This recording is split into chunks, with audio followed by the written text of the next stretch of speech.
वालेकुम प्यारे बच्चों, मेरा नाम अब्दुल रज़्ज़ाक इकबाल अहमद है। बृहन मुंबई महानगर पालिका के वीटीसी क्लास में मैं आपका इस्तकबाल करता हूँ, खैर मकदम करता हूँ। आइए हम आज अपने लेसन की तरफ बढ़ते हैं। अस्सलाम वालेकुम प्यारे बच्चों, आज हम जमात शशुम का मजमून तारीख सबक नंबर 7 मौर्य अहद का भारत, इस सबक के बारे में देखने वाले हैं।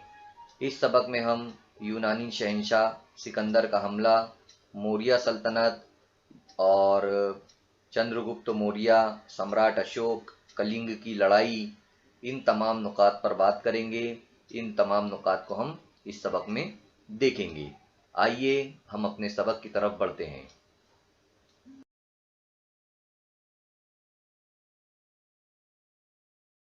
यहाँ पर हम सबक शुरू करने से पहले जो अहम हमारे नुकात है उनको शुरू करने से पहले यहाँ पर देखते हैं कुछ मालूमात दी गई है कि क्या आप जानते हैं। तो क्या हमें मालूमात लेना है, क्या हम नहीं जानते, वो हमें देखना है। 6ठी सदी कब्ल मसीह में, कब्ल मसीह का मतलब मैं इससे पहले आप लोगों को बता चुका हूँ। कब्ल मसीह यानी कि जो हमारी सन चल रही है अभी 2021, तो ये ईसा अलैहिस्सलाम की पैदाइश से इसे पकड़ा गया है, इसे गिना गया है। तो उनसे पहले का जो ज़माना था, उनकी पैदाइश से जो पहले का ज़माना था, उसे कब्ल मसीह कहा जाता है। तो 6ठी सदी कब्ल मसीह यानी उनसे 600 साल पहले, उनकी पैदाइश से 600 साल पहले ईरान में, ईरान हमारे बाजू में एक मुल्क है, पाकिस्तान, पाकिस्तान के बाजू अफ़गानिस्तान और उसके बाद ईरान वगैरह जो है तो ममालिक आते हैं। तो ईरान मुल्क में साइरस नामी एक बादशाह था, उसकी बहुत बड़ी सल्तनत थी, है ना। ये सल्तनत शुमाल मगरिबी भारत से लेकर रूम तक और अफ्रीका में मिस्र तक फैली हुई थी। तकरीबन 518 कब्ल मसीह में दारियुश, यानी उसे दारा भी कहा जाता था, तो उस नामी जो बादशाह था, जो शहंशाह था वहाँ का, ईरान का रहने वाला, उसने भारत के शुमाल मगरिबी इलाके और पंजाब का कुछ हिस्सा फतेह कर लिया था। दारा ने इस इलाके के कुछ सिपाही अपनी फौज में शामिल कर लिए थे। यूनानी मौर्रिखीन यानी जो यूनान के लिखने वाले, जो मौर्रिखीन थे, तारीख लिखने वाले, उन्होंने अपनी तहरीर में ये मालूमात दी है हमें। शहंशाह दारा के अहद में भारत और ईरान के दरमियान सियासी ताल्लुकात कायम हुए।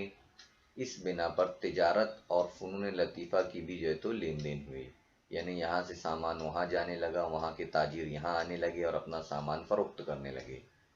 इसी तरह फ़नून लतीफ़ा यानी कि फ़न तामीर, इसी तरह नाच गाना, नक्श निगारी, संग तराशी, ये तमाम चीज़ें जो है तो एक मुल्क से दूसरे मुल्क में जो है तो कारीगर इसके जाने लगे और वहाँ पर काम करने लगे।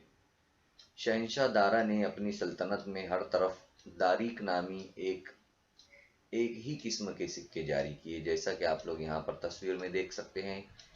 ये जो तस्वीर नज़र आ रही है आप लोगों को सीधे हाथ की तरफ, ये एक सिक्के की तस्वीर है। इस सिक्के का नाम दारीक है और जहाँ जहाँ भी उस शहंशाह की तस्वीर, उस शहंशाह की हुकूमत रही, तो उसने यही सिक्के हर तरफ जारी किए, ये बताया गया है यहाँ पर, ताकि आसानी हो गई तिजारत करने में।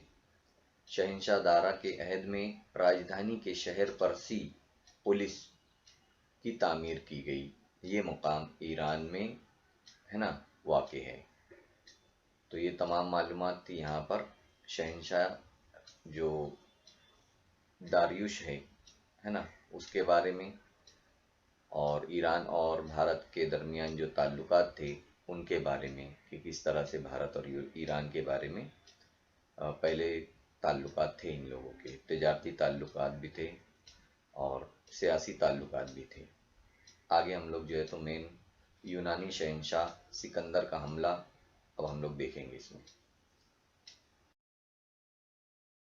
आइए अब हम यूनानी शहंशाह सिकंदर का हमला, इस टॉपिक पर बात करेंगे। जैसा कि आप लोगों ने बहुत मर्तबा नाम सुना होगा सिकंदर का नाम, कि सिकंदर ने आधी दुनिया फतेह कर लिया था कम उम्र के अंदर, तो वही सिकंदर है ये। और यूनानी शहंशाह था ये, इसका नाम अलेक्जेंडर था और इसे सिकंदर भी कहते थे। तो 326 कब्ल मसीह में, नहीं 326, हाँ 326 कब्ल मसीह में यहाँ पर बताया गया है, भारत के शुमाल मगरिबी इलाके पर उसने हमला किया। भारत का शुमाल मगरिब यानी भारत का ऊपर का हिस्सा, बाएं तरफ का पाकिस्तान के साइड का जो हिस्सा है भारत का, उस इलाके पर दरियाए सिंध को उबूर करके यानी पार करके वो तक्षशिला पहुंचा। तक्षशिला उस वक्त की एक पुरानी जो जनपद थी, आप लोगों ने इससे पहले वाले सबक में देख चुके हैं। तो वहां पर वो पहुंचा और जो भी उसके रास्ते में लोग आए, तो राजा महाराजा लोग, तो उनसे उसने बहुत मुकाबला किया। जैसा कि आप लोग तस्वीर में देख सकते हैं, सिकंदर भी नजर आ रहा है आप लोगों को, और किस तरीके से वो घोड़े दौड़ा रहा है वो तस्वीर भी आप लोग देख सकते हैं। फिर भी वो वहां पर पहुंच गया पंजाब तक, और वहां पर सिपाहियों को जो थे वहां पर उसके, तो उनको बहुत सारी मुसीबतें और परेशानियों का सामना करना पड़ा। बहुत दिनों से वो लोग जंग लड़ रहे थे, इसलिए वो लोग परेशान हो गए थे और वो अपने वापस लौटना चाहते थे। कौन वापस लौटना चाहता था? सिकंदर के जो साथी थे, जो उसके फौज वाले थे, फौजी लोग जो थे, वो वापस लौटना चाहते थे। तो उन लोगों ने क्या किया, खुद अपने शहंशाह के खिलाफ बगावत कर दी, यानी सिकंदर के खिलाफ उन्होंने बगावत कर दी, लड़ाई शुरू कर दी, और इसलिए सिकंदर को वहां से पीछे हटना पड़ा पंजाब से। और भारत फतेह, जो भी इलाके उसने भारत में फतेह किया था, तो उन इलाकों के अंदर उसने अपने अफसरान को मुकर्रर कर दिया। वहां पर यूनान के जो उसके साथ लोग अफसर लोग आए थे, उनको वहां पर रख दिया कि आप लोग इन इलाकों को जो हमने फतेह किया है, इनको जीता है, आप लोग इनको कंट्रोल में रखो, यहाँ का निज़ाम आप लोग संभालो। इस तरीके से जो है तो उसने किया। ये जो यूनान के अफसर थे, इनको सत्रप कहा जाता था, इनका लकब दिया गया था सत्रप, है ना। और इसके बाद वो अपने वापस वतन लौटने लगा सिकंदर कुछ फौज के साथ। रास्ते में बाबुल का मुकाम आता है, एक बाबुल का मुकाम था रास्ते में वापस लौटने के वक्त। वहां पर 323 कब्ल मसीह में इसका इंतकाल हो गया सिकंदर का। और ये जो मुकाम है वो आज मौजूदा इराक में है ना। इराक एक मुल्क है, ईरान, इराक, तो इराक मुल्क के अंदर ये बाबुल का मुकाम है, जहाँ पर वापस लौटते वक्त सिकंदर का इंतकाल हो जाता है। तो ये थी मालूमात कुछ सिकंदर के बारे में। आगे और हम लोग देखते हैं, उसकी और मजीद मालूमात देखेंगे। अब हम मजीद मालूमात देखेंगे सिकंदर की आमद पर, कि सिकंदर की आमद यानी सिकंदर जब भारत आया तो क्या हुआ। सिकंदर जब भारत आया तो भारत और मगरबी ममालिक के दरमियान तिजारत जो है तो बढ़ गई। तिजारत का मतलब आप लोग समझते हैं, यानी सामान को बेचना, एक जगह से दूसरी जगह लाना ले जाना, खरीद व फरोख्त करना, यानी कि तिजारत करना। तो जब सिकंदर आया तो मगरबी ममालिक जो थे, भारत के जो बाएं तरफ ऊपर की जानिब जो ममालिक थे, वहाँ से उनकी तिजारत बढ़ गई। और साथ ही साथ वहाँ पर उन्होंने अपने साथ जो तहरीरें, वो लोग जो तहरीर करते थे, जो उनकी लिखावट थी, रिटर्न वर्क जो था उनका, वो भी हमारे भारत में आया। साथ ही साथ जो मुजस्समा साजी थी, यानी वो किस तरीके से मुजस्समों को बनाते थे, संग तराशी किस तरीके से किया करते थे, उनका असर भी भारत पर पड़ा। और इस तरह कंधार यानी कि गांधार नामी तर्ज फन वजूद में आया। यूनानी बादशाहों के सिक्के खास तौर पर एक अलग तर्ज के होते थे, जैसा कि आप लोग तस्वीर में देख सकते हैं। ये यूनानी तर्ज के जो है तो सिक्के हैं, यानी रुपये हैं।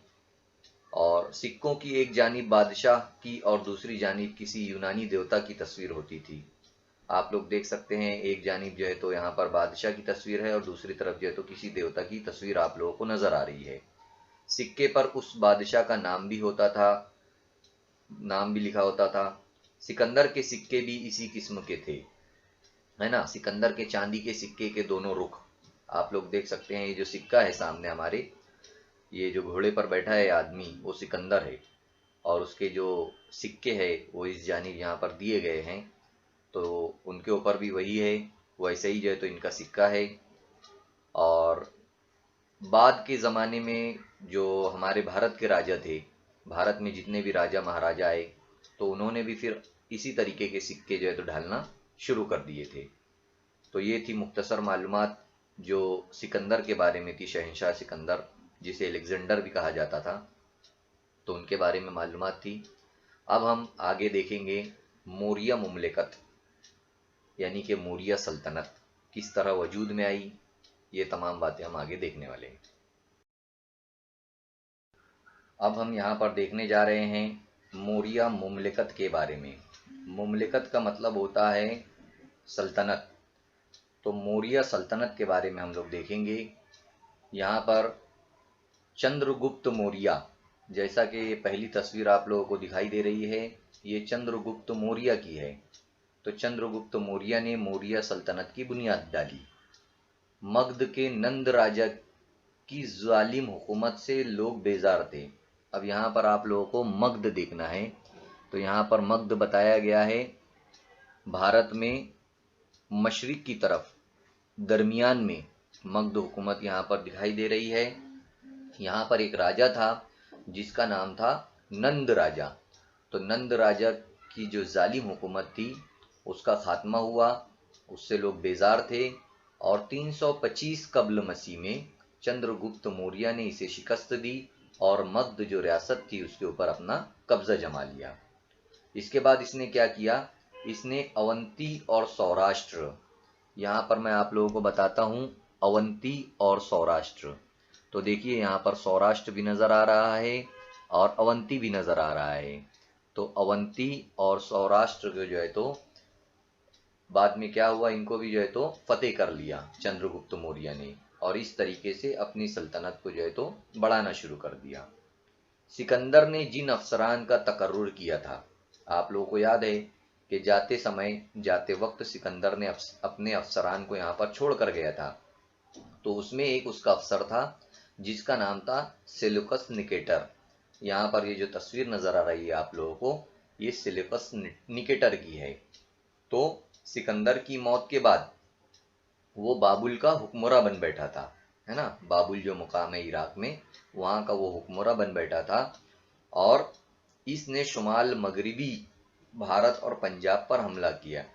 जैसा कि दरियाए सिंध के आसपास का जो इलाका है यहाँ पर, ये भारत का शुमाल मगरिबी इलाका है और पंजाब का इलाका जो है तो इसे माना जाता था। तो यहाँ पर उसने हमला कर दिया। चंद्रगुप्त मौर्य ने इसके हमले का कामयाबी के साथ जवाब दिया। सेल्यूकस निकेटर को शिकस्त देने की वजह से अफगानिस्तान के इलाके काबुल, कंधार, हरात इसकी मुमलिकत में शामिल हो गए। अब अफगानिस्तान किस साइड में आता है, यहाँ पर आप लोग देख सकते हैं दरियाए काबुल दिखाई दे रहा है, हिंदुकश पहाड़ नजर आ रहा है, दरियाए सिंध का इलाका नजर आ रहा है। तो ये जो इलाका पहले कहलाता था ये पाकिस्तान, और पाकिस्तान के बाद अफगानिस्तान, तो यहाँ का जो इलाके थे ये तमाम इलाके जो है तो चंद्रगुप्त मौर्य की हुकूमत में जो है तो शामिल हो गए। तो यहाँ पर आप लोगों को ये बातें याद रखना है कि कौन कौन सी बात जो है तो यहाँ पर बताई गई है।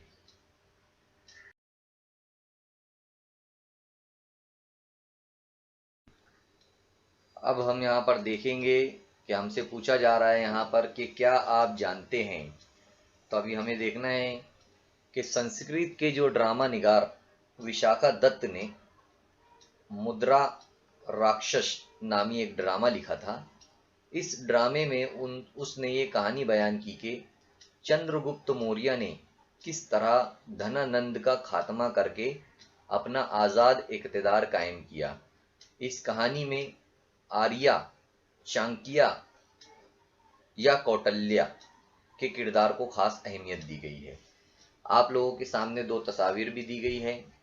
एक धनानंद की तस्वीर है ऊपर की जानिब, और नीचे जो है तो कौटिल्य की या चाणक्य की जो है तो तस्वीर है।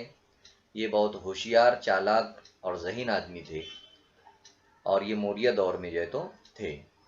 तो संस्कृत का जो ड्रामा था, संस्कृत जबान में जो ड्रामा था, जिसे उसके जो ड्रामा निगार थे, जो ड्रामा लिखने वाले थे, उनका नाम था विशाखा दत्त। और उन्होंने मुद्रा राक्षस, है ना, मुद्रा राक्षस, ये ड्रामा जो है तो उन्होंने लिखा।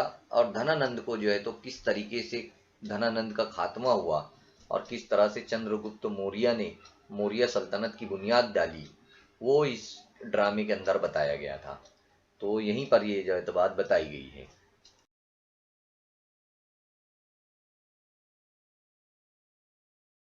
यहाँ पर और भी बहुत सारी बातें बताई गई थी, जैसे सेलुकस निकेटर का जो सफीर था, है ना, एक तो सिकंदर का जो अफसर था वो था सेलुकस निकेटर, ये वाला जो पहली तस्वीर में नजर आ रही है ना। यानी इंतकाल के बाद, इंतकाल से पहले सेलुकस निकेटर को यहाँ का एक अफसर बनाया गया था। तो सेलुकस निकेटर अफसर था, उसके भी एक सफीर था उसका, जिसका नाम था मेगस्थनीज। तो मेगस्थनीज जो सफीर था वो चंद्रगुप्त मौर्य के दरबार में था, है ना। वो सफीर बनकर आया था, वहां पर मेहमान बनकर आया था, वहां की मालूमात लेने के लिए जो तो आया था। तो यहाँ पर वो मेगस्थनीज यहाँ पर चंद्रगुप्त मौर्य के दरबार में था, और उसने वहां पर एक किताब लिखी जिसका नाम था इंडिका। इंडिका एक किताब लिखी जो मौर्य अहद के बारे में बहुत सारी मालूमात जो है तो देती है। अब जाहिर सी बात है, उस दरबार में जब मेगस्थनीज था तो उसने वहां की बहुत सारी मालूमात चंद्रगुप्त मौर्य के बारे में मालूमात ली। ठीक है, ये आप लोगों को समझ में आना चाहिए। यहाँ तीनों की तस्वीर दी गई है। इसके अलावा सम्राट चंद्रगुप्त मौर्य ने रियासत गुजरात में, गुजरात जो रियासत है वहां पर जूनागढ़ के करीब एक इलाका है जूनागढ़, उसके करीब सुदर्शन नामी बंद तामीर किया, जैसा कि आप लोग तस्वीर में देख सकते हैं। सुदर्शन जो है तो बंद वहां पर उसने तामीर किया, यानी पानी का उसने वहां पर जखीरा किया, जिसके बारे में एक कुतबे पर इबारत कुंदा है, यानी एक कुतबा है, वहां पर वो इबारत लिखी हुई है कि ये सम्राट चंद्रगुप्त मौर्य ने ये बंद को तामीर किया है, ऐसा वहां पर लिखा हुआ है। तो यही बातें जो है तो यहाँ पर आप लोगों को याद रखना है।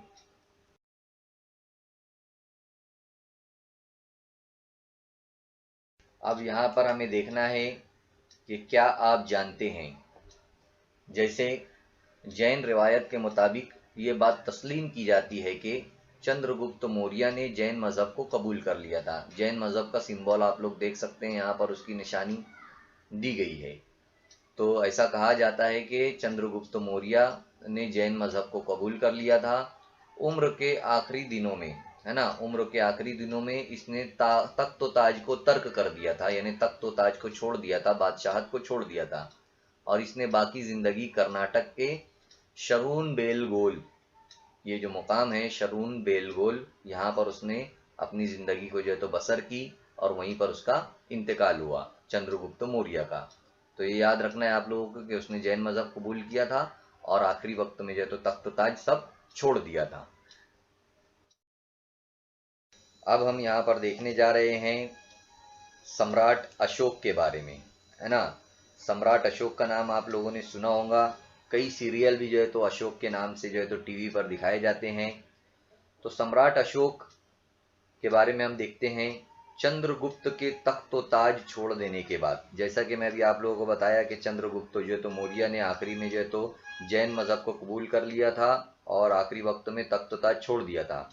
तो उसका तख्त ताज छोड़ने के बाद उसका बेटा बिंदुसार मगध का राजा बना, है ना। बिंदुसार राजा की तस्वीर आप लोग देख सकते हैं, चंद्रगुप्त मौर्य की भी तस्वीर नजर आ रही है आप लोगों को। तो चंद्रगुप्त मौर्य के बाद उसका लड़का बिंदुसार राजा बना, और बिंदुसार के बाद अशोक जो है तो अशोक ने, यानी बिंदुसार के लड़के ने 273 कबल मसीह में इक्तदार संभाला, यानी कि हुकूमत को संभाला। तख्त नशीन होने से पहले उसे तक्षशिला और उज्जैन, यहाँ पर आप लोग देख सकते हैं तक्षशिला जो है तो नजर आ रहा है, उज्जैनी यहाँ पर लिखा हुआ है, ये उज्जैन है। तो तक्षशिला और उज्जैन का वो पहले गवर्नर बनाया गया था, यानी अशोक पहले गवर्नर था। गवर्नर के ओहदे पर रहते हुए उसने तक्षशिला में उठने वाली बगावत को बड़ी कामयाबी के साथ कुचला था। मगध का सम्राट बनने के बाद उसने कलिंग पर चढ़ाई की, यहाँ पर आप लोग देख सकते हैं मगध जो है तो रियासत है। जब वो मगध का बना राजा, तो उसके बाद जो नीचे की तरफ देखिए आप लोग, यहाँ पर महानदी है, तोशाली जोगढ़ है, उसके बाद कलिंग है। तो कलिंग की हुकूमत पर, कलिंग का इलाका जो है तो उसने अपने वहाँ पर उसको चढ़ाई की, वहाँ पर उसने हमला किया और उसके बाद उस रियासत को उसने अपने कब्जे में ले लिया, है ना। कलिंग हुकूमत का इलाका आज की रियासत उड़ीसा में है। आज जो रियासत है वहाँ, अब नई जो रियासत बनी हुई है भारत की, वो है उड़ीसा। तो उड़ीसा रियासत में है आज वो। सम्राट अशोक ने कलिंग पर फतेह भी की, है ना, और वहाँ पर उसने फतेह कर ली। शुमाल मगरिब में अफगानिस्तान और शुमाल में नेपाल, जैसा कि यहाँ पर ये जो हिंदू कश पहाड़ी का इलाका है ये अफगानिस्तान का इलाका कहलाएगा, और नेपाल ये ऊपर की तरफ नेपाल और भूटान का जो है तो इलाका कहलाता है। तो उस इलाके में, उसके अलावा कर्नाटक नीचे की साइड, यहाँ का जो इलाका है कर्नाटक, आंध्र प्रदेश, इसी तरह मशरिक में बंगाल, इस तरफ जो है तो सीधे हाथ की तरफ बंगाल आएगा वहाँ पर, और मगरिब में सौराष्ट्र, ये है मगरिब में सौराष्ट्र का इलाका। तो इन इलाकों में यानी लगभग पूरे भारत में जो है तो अशोक ने जो है तो अपनी हुकूमत को फैला लिया था। ये बात यहाँ पर बताने की कोशिश की गई है कि सम्राट अशोक जो है तो किस तरीके से हुकूमत किया करते थे। आगे हम देखने वाले हैं कलिंग की लड़ाई, ठीक है। अब हम यहाँ पर देखेंगे कलिंग की लड़ाई। कलिंग एक मुकाम है, जैसा कि मैं आप लोगों को इससे पहले बताया कि कलिंग कहाँ पर है ना। वहाँ पर सम्राट अशोक ने चढ़ाई की थी, उस इलाके को फतेह कर लिया था। तो कलिंग की लड़ाई में बहुत ज़्यादा खून खराबा हुआ। देख सकते हैं आप लोग लड़ाई का मंजर, उसमें बहुत ज़्यादा लोग मारे गए। ये देखकर अशोक ने दोबारा कभी जंग ना करने का फैसला किया। अशोक को रहम आ गया और सम्राट अशोक ने सोचा कि अब मैं जो है तो कभी जंग नहीं करूंगा। सच्चाई, अदम तशद्दुद, रहम दिली व हमदर्दी और माफ़ी का रुझान जैसी खूबियाँ उसकी नज़र में अहम थी, है ना। उसकी नज़र में जो है तो हमदर्दी, अदम तशद्दुद यानी कि लड़ाई झगड़ा ना करना, रहम दिली, हमदर्दी और सच्चाई और माफ़ी करना यानी माफ़ कर देना किसी को भी, ये तमाम बातें उसके अंदर मौजूद थी। अपना पैगाम लोगों तक पहुंचाने के लिए उसने जगह जगह कुतबे और सुतून भी जो है तो तामीर करवाए, है ना, और लोगों को जो है तो पैगाम दिया कि आप भी जो है तो लड़ाई झगड़ा ना करें। ये बातें जो है तो उसने बताई। यहाँ पर हम लोग सम्राट अशोक का पैगाम भी देखते हैं कि सम्राट अशोक ने जो है तो क्या पैगाम दिया लोगों को। तो उसने कहा पहला कि वालिदैन की खिदमत करना बेहतर अमल है, यानी माँ बाप की खिदमत करो। और दूसरा, जो फतेह मोहब्बत का जज्बा परवान चढ़ाए वही असल फतेह है ना। यानी अगर किसी को जीतना है तो उसका दिल जीतो। ये बात जो है तो बताने की उसने कोशिश की। यही बातें जो है तो सम्राट अशोक के बारे में यहाँ पर दी गई है। आप लोगों को भारत के नक्शा पेज नंबर 32 पर दिया गया है। उसमें भारत के नक्शे के खाके में सम्राट अशोक के कुतबे और सुतूनी कुतबे जाहिर करने वाले मकामात की निशानदेही जो है तो आप लोगों को करना है। यहाँ पर बताया गया है कि अशोक की मुमलिकत कितनी बड़ी थी उस नक्शे के अंदर, और कुतबे के लिए जो है तो एक अलग से सिंबल दिया गया है। साथ ही साथ मुसल्लस बना हुआ है वहाँ अशोक के कुतबे और अशोक के सुतूनी कुतबे के लिए अलग अलग अलामतें दी गई है, नक्शे में भी आप लोग देख सकते हैं। तो पेज नंबर 32 आप जरूर देखना और उसको करने की कोशिश करना।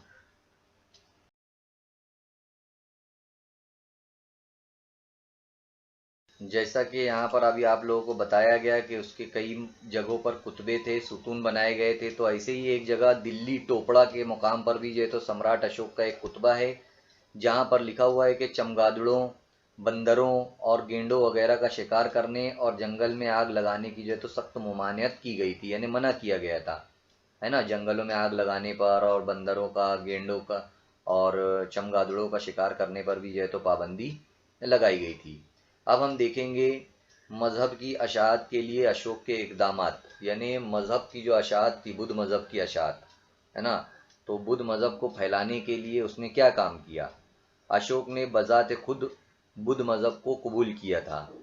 उसने पाटलिपुत्र में बुद्ध मजहब की तीसरी कॉन्फ्रेंस भी जो है तो रखी थी। पाटलिपुत्र कौन सा मुकाम, पाटलिपुत्र जो है तो आज का पटना है। आप लोग देख सकते हैं यहाँ पर पाटलिपुत्र, ये पाटलिपुत्र नजर आ रहा है। और मैं जो बता रहा था आप लोगों को कि अशोक के कुतबे, तो कुतबों के लिए देखिए मुसल्लस का यहाँ पर निशान है, और अशोक के सुतून के सुतूनी कुतबे, इनके लिए निशान है। तो कहाँ कहाँ पर ये निशानात मौजूद है वो लोग आप लोग देख सकते हैं, है ना। तो अशोक ने जो है तो पाटलिपुत्र में बुद्ध मजहब की तीसरी कॉन्फ्रेंस रखी, यानी बुद्ध मजहब को किस तरीके से फैलाया जाए, यहाँ से उन्होंने सब लोगों को इकट्ठा किया। बुद्ध मजहब की तबलीग यानी उसको फैलाने के लिए उसने अपने बेटे महिंदर, ये देखिए उनके बेटे की तस्वीर है महिंदर, और अपनी बेटी संघमित्रा को श्रीलंका भेजा। ये देखिए श्रीलंका की तस्वीर, भारत से जो है तो उन्होंने श्रीलंका जो है तो भेजा बुद्ध मजहब को फैलाने के लिए अपनी बेटी और बेटे को, है ना। जुनूब मशरिकी एशिया और वस्ती एशिया, जुनूब मशरिकी ये जुनूब है इलाका और ये मशरिक का इलाका है। तो इस इलाके में यहाँ जो जज़ायर नज़र आ रहे हैं, ये वाला इलाका, ये वाला इलाका। इसी तरह वस्ती एशिया यानी बीच का ये हिस्सा, इन इलाकों के अंदर उसने बुद्ध भिक्खुओं को रवाना किया। बुद्ध भिक्खु यानी जो बुद्ध मजहब के मानने वाले लोग जो थे, उन लोगों को वहाँ पर बुद्ध मजहब की तालीम देने के लिए जो है तो उसने लोगों को वहाँ पर भेजा। इस तरीके से जो है तो सम्राट अशोक ने बुद्ध मजहब को फैलाने के लिए कोशिशें की। बुद्ध मजहब को फैलाने के साथ साथ सम्राट अशोक ने अवामी फलाह बहबूद के भी बहुत सारे काम किए, यानी अवाम की फलाह बहबूद के लिए जो है तो उन्होंने बहुत सारे काम किए। जैसे अशोक ने रियाया की भलाई और खुशहाली के कामों पर बड़ी तवज्जो दी, जैसे इंसानों और जानवरों के लिए मुफ्त तिब्बी इमदाद यानी दवाखानों की इमदाद बीमार पड़ने पर दिया। इसी तरह कई सड़कें बनवाई, सड़कों के दोनों तरफ दरख्त उगवाए ताकि लोगों को साया मिल सके। इसी तरह कुएं भी खुदवाए, यहाँ पर आप लोग सड़कें और कुओं की तस्वीर देख सकते हैं। तो इस तरीके के काम जो है तो सम्राट अशोक ने किए अपने अहद में।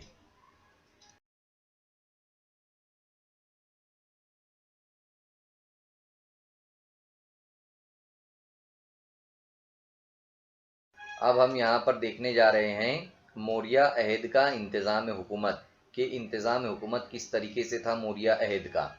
तो मौर्य मुमलिकत की जो राजधानी थी वो पाटलिपुत्र थी। ये वाली जो यहाँ तस्वीर में आप लोग देख सकते हैं नक्शे में, ये पाटलिपुत्र है। तो ये उनकी राजधानी थी मौर्य अहद की, यानी मौर्य सल्तनत की राजधानी जो है तो ये थी। मौर्य सल्तनत में कौन कौन से राजा आए आप लोगों को ये याद रखना है। मौर्य सल्तनत में राजा आए चंद्रगुप्त मौर्य, चंद्रगुप्त मौर्य के बाद उनके जो बेटे थे, है ना, वो आए, और उनके बाद जो है तो ये सम्राट अशोक आए। तो आप लोगों को ये याद रखना है कि चंद्रगुप्त मौर्य आए, चंद्रगुप्त मौर्य के बाद बिंदुसार आए, बिंदुसार के बाद उनके बेटे जो है तो अशोक आए। तो ये मौर्य सल्तनत जो है तो चल रही है। तो मौर्य सल्तनत के अंदर पाटलिपुत्र जो है तो इनकी राजधानी थी, यह आपको याद रखना है। और 4 हिस्सों में जो है तो उन्होंने ये अपनी वो जो पूरी सल्तनत आप लोगों को नजर आ रही है उसको 4 हिस्सों में बांट दिया था। जैसा पहला हिस्सा था मशरिकी हिस्सा, जिसे तोशाली कहते थे। तोशाली ये वाला इलाका, है ना, तो आज उड़ीसा में है वो, यानी इस इलाके को एक अलग हिस्सा बांट दिया था। उसके बाद दूसरा मगरिबी हिस्सा उज्जैनी, उज्जैनी कहाँ पर है, मगरिबी हिस्से में, मगरिब यानी के बाएं तरफ। तो ये बाएं तरफ वाला ये हिस्सा है उज्जैनी। उज्जैनी आज कहाँ पर है, ये मध्य प्रदेश के अंदर है। तीसरा हिस्सा जुनूबी हिस्सा सोरनगिरी का, जो कर्नाटक में है, कनकगिरी, है ना। तो कर्नाटक में सोरनगिरी, ये देखिए ये कर्नाटक का इलाका है सोरनगिरी का, तो इस हिस्से को अलग बांट दिया था। इसी तरह शुमाली हिस्सा तक्षशिला, तक्षशिला जो आप लोगों को अभी मैं बताया ऊपर का हिस्सा जो है तो ये तक्षशिला। तो इस तरीके से देखिए 4 हिस्सा किस तरीके से उन्होंने बांटा था। ये तोशाली का हिस्सा, उसके बाद ये तक्षशिला का हिस्सा, उसके बाद ये उज्जैनी का हिस्सा और ये सोरनगिरी का हिस्सा। इस तरीके से अपनी हुकूमत को जो है तो इन्होंने 4 हिस्सों में बांट दिया था, है ना। उसके बाद उमूर हुकूमत में राजा को मशवरा देने के लिए मजलिस विजरा भी जो है तो हुआ करती थी। वजीरों की मजलिस होती थी जो मशवरे देती थी। मुख्तलिफ सतहों पर कई अफसरान भी जो है तो काम करते थे और दुश्मनों की हरकत और सकनात पर भी जो है तो नज़र रखने के लिए एक जासूसी का महकमा था, जासूस लोग भी फैले हुए थे जो नज़र रखते थे कि दुश्मन कहाँ पर है, वो क्या चाल चलने वाला है, कहाँ हमला करने वाला है। ये तमाम बातें जो है तो वो लोग मालूम रखते थे, मालूम करते थे।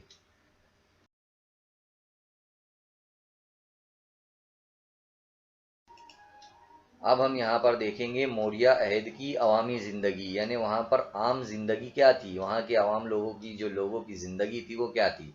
तो सबसे पहले जिस तरीके से हर तरफ का इलाका, हर तरफ का जो पेशा होता था पहले ज़माने में वो ज़राअत होता था। आज भी जो है तो हमारा इब्तदाई पेशा जो है तो ज़राअत ही है। तो मौर्य अहद के दौर में भी आवाम का जो पहला पेशा था वो था ज़राअत। इसके साथ साथ वो लोग तिजारत भी करते थे और पारचा बाफी यानी कपड़ों को बुनना वगैरह काम करते थे, रंग रेजी रंग देने का काम करते थे कपड़े को। इसी तरह हाथी दांत के ऊपर नक्श निगारी की जाती थी और धातों पर भी बहुत सारे काम होते थे। धातु यानी सोना चांदी लोहा पीतल तांबा, इनके ऊपर भी जो है तो बहुत सारे काम करते थे लोग। मिट्टी के बर्तन बनाए जाते थे, जहाज साजी यानी पानी के जहाज वगैरह बनाए जाते थे। ये तमाम काम जो है तो पहले लोग करते थे। शहरों और देहातों में जश्न होते थे, नाच गाने होते थे, जैसा कि आप लोग देख सकते हैं तस्वीर में नाच गाने की तस्वीर बताई जा रही है। इसी तरह कुश्ती होती थी, कुश्ती के बाद दौड़ के मुकाबले होते थे, शतरंज का खेल पांसों का खेल होता था। आप लोग देख सकते हैं यहाँ पर शतरंज का भी जो है तो खेल खेला जा रहा है। पहले शतरंज को अष्टपद कहा जाता था, ये आपको याद रखना है कि शतरंज को जो है तो अष्टपद कहा जाता था। तो ये थी मौर्य अहद की आम जिंदगी, यानी आम लोग वहां पर कैसे जिंदगी गुजारते थे, कौन कौन सी चीजें वहां पर मौजूद थी। अब हम यहाँ पर देखेंगे मौर्य अहद का फन और अदब, यानी वहाँ पर कौन सा फन था, यानी कौन कौन सी चीज़ें वो लोग बनाते थे, कौन कौन से नक्श निगार करते थे, संग तराशी क्या क्या करते थे, ये सब हमें देखना है। तो सम्राट अशोक के अहद में संग तराशी के फन को उरूज हासिल हुआ, यानी पत्थरों को काट कर बनाने का काम जो है तो अच्छा काम किया गया उस वक्त।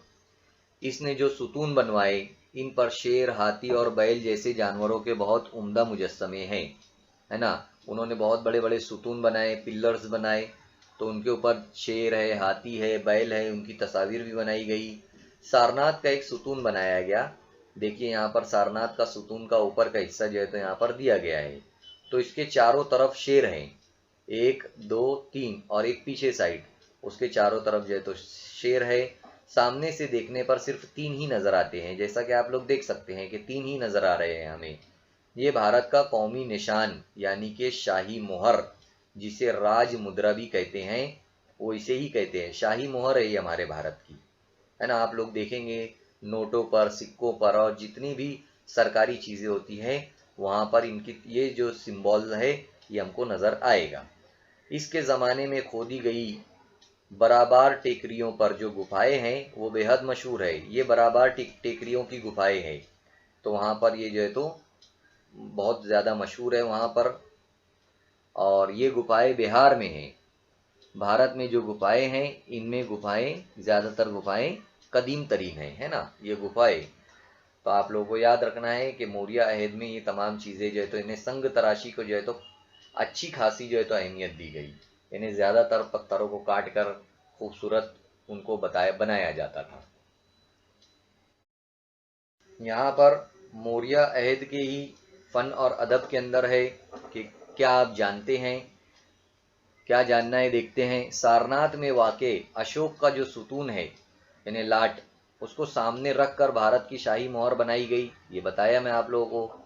सारनाथ की बुनियादी सुतून पर 4 शेर है, हर शेर की मूर्ति के नीचे आड़ी पट्टी पर चक्र है, जैसा कि आप लोग देख सकते हैं ये आड़ी पट्टी है और इसके ऊपर जो है तो ये चक्र बनाया गया है ना। इस चक्र के अंदर 24 लकीरें हैं, ये भी आप लोगों को याद रखना है। और यही चक्र जो है तो देखिए हमारे परचम के अंदर जो हमारा है परचम, उसके अंदर भी यही चक्र जो है तो बताया गया है।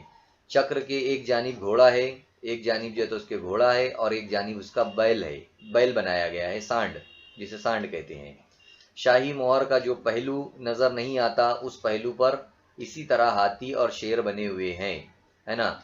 इसी तरीके से पीछे के साइड पर हाथी और शेर भी जो है तो बने हुए हैं। शेर तो आप लोगों को यहाँ पर सामने भी दिख रहे हैं, लेकिन पीछे के साइड जो है तो हाथी भी मौजूद है और शेर भी मौजूद है। तो ये जो जानवर है घोड़े को रफ्तार के तौर पर बताया गया है, सांड को जो है तो मेहनती तौर पर बताया गया है, हाथी को भी जो है तो एक अच्छे मेहनत के काम करने वालों के लिए बताया गया है। और जो 24 यहाँ पर बताए गए हैं लकीरें, यानी हमें जो है तो हमेशा मेहनत करना चाहिए दिन और रात मिलकर। इस तरीके से जो है तो हमें ऊर्जा देने के लिए, तहरीक देने के लिए जो है तो ये सब बताया गया है और बनाया गया है। सम्राट अशोक के इंतकाल के बाद मौर्य हुकूमत का जो है तो जवाल हो जाता है और मौर्य अहद के बाद कई हुकूमतें आई है। कुछ हुकूमतें जो है तो बड़ी भी और कुछ जो है तो जल्द भी ख़त्म हो गई। मौर्य मुमलिकत कदीम भारत की सबसे बड़ी मुमलिकत थी, यानी सबसे बड़ी सल्तनत जो है तो मौर्य सल्तनत थी। मौर्य अहद के बाद रूनुमा होने वाले सियासी और तहजीबी इनकलाबात के बारे में हम अगले सबक में देखेंगे। यहाँ पर हमारा जो है तो ये सबक ख़त्म हो जाता है। आप लोगों को यहाँ पर बहुत सारी बातें जो है तो याद रखना है। किन किन के बारे में आप लोगों को याद रखना है? शहंशाह यूनान जो था अलेक्जेंडर यानी सिकंदर के बारे में बात याद रखना है, चंद्रगुप्त मौर्य के बारे में, सम्राट अशोक के बारे में, कलिंग की लड़ाई के बारे में, है ना। ये तमाम बातें जो है तो आप लोगों को याद रखना है। उम्मीद करता हूँ कि आप लोगों को ये सबक समझ में आया होगा। आप अपने उस्ताद से मिलकर राब्ता करके और भी मालूमात जो है तो हासिल कर सकते हैं। वीडियो को पूरा मुकम्मल तौर पर देखना आप लोग। इसके सवालात के जवाबात भी जो है तो बहुत से दिए हुए हैं, आप लोग इनके सवालात के जवाबात भी जो है तो करना। तो इंशाल्लाह ताला हम नेक्स्ट लेसन में फिर मिलेंगे। अल्लाह हाफिज़। उम्मीद करता हूँ कि आप लोगों को जो कुछ सबक में समझाया गया है वो तमाम चीज़ें समझ में आ गई होगी। आप लोगों को जो होमवर्क दिया गया है वो आप लोगों को करना है अपने असातिज़ा की मदद से, अपने साथियों की मदद से। और नेक्स्ट लेसन में हम फिर मिलेंगे इंशाल्लाह। अल्लाह हाफिज़।